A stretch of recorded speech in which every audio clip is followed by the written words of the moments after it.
welcome to Blockchain Gaming World with me, John Jordan. Today we are back with Axie Infinity. So I started playing this a couple of days ago. I bought 3 Axies. So this is a game that's kind of the next step up from CryptoKitties. It has a collectible element. So we can see the Axies here. But as well as the collectible element and the breeding element, you also have this idea that you can do battles. And there is some other elements as well coming. But these are the 3 I bought. I don't really know. I don't have a very good understanding of how the game works. I've just bought 3 fairly cheap random ones. But we can kind of see here when we go in, they have kind of what you expect, kind of attributes. Obviously, they're blockchain items, so you can sell them, you can gift them, you can breed them, you can rename them, which I haven't done yet. There's different body parts. That's kind of how they get their attributes. You can see who their parents were. Okay, so this is a distributed app running on Ethereum, so it's on a web page. So it's very you don't get a very deep kind of immersive game in terms of the gameplay. It's all really about metagame and leveling up and item ownership. So you can see here I've just done a battle. So you don't see the battles in real time. They basically run, and then you have to come in, and you can see here. This one's completed 4 minutes ago. They're my A team. They played whoever these people are. Let's go and reveal the results, see if I won or not. Defeated. Oh dear. So we can go into a summary, and we can see some stats. Not terribly helpful. But we can see actually these guys, the other team are much stronger than me. All my guys took a lot of damage, more damage than they took. Now, if I know what I'm doing, I can actually go in and kind of change how they operate. But I'm not that experienced yet, really. In terms of how it's basically just told me here that I lost. It's not really shown me anything. If I want to, I can go in and watch the replay.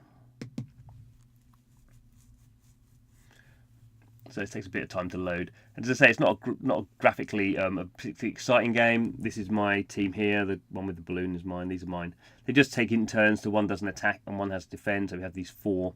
If you look down here, they're the kind of 4 actions, and they just take turns, depending on who's the fastest to start off. So you see one of mine's kind of dead already, or whether it counts as dead or like Pokemon exhausted or whatever, but he's gone.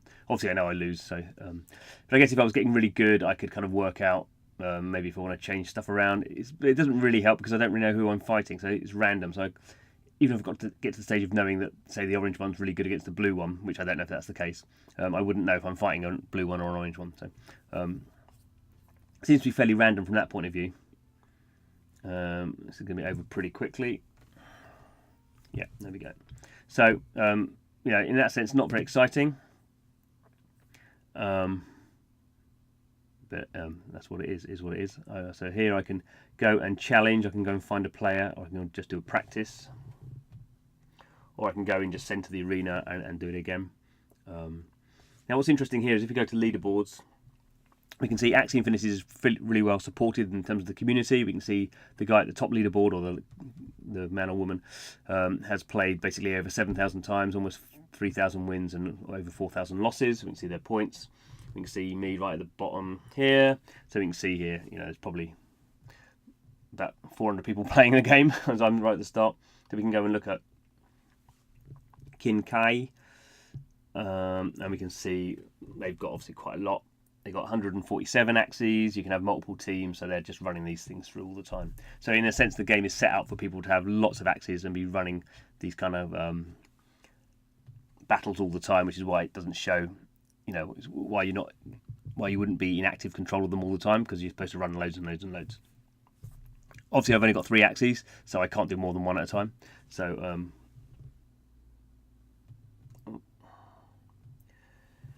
So there we go. I can just send them off again.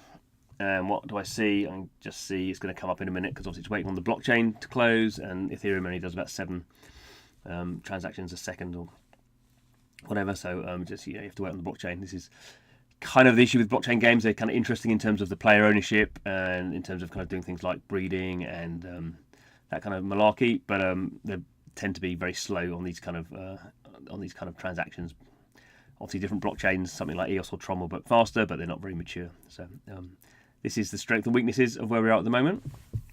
So we'll just leave that one going. Thanks for watching the video. This is a blockchain gaming world where we just play blockchain games, trying to go into a bit of depth, find out whether we like them, what we think the problems are. A bit of both, I think, in the sector at the moment. Pretty immature, but rapidly changing.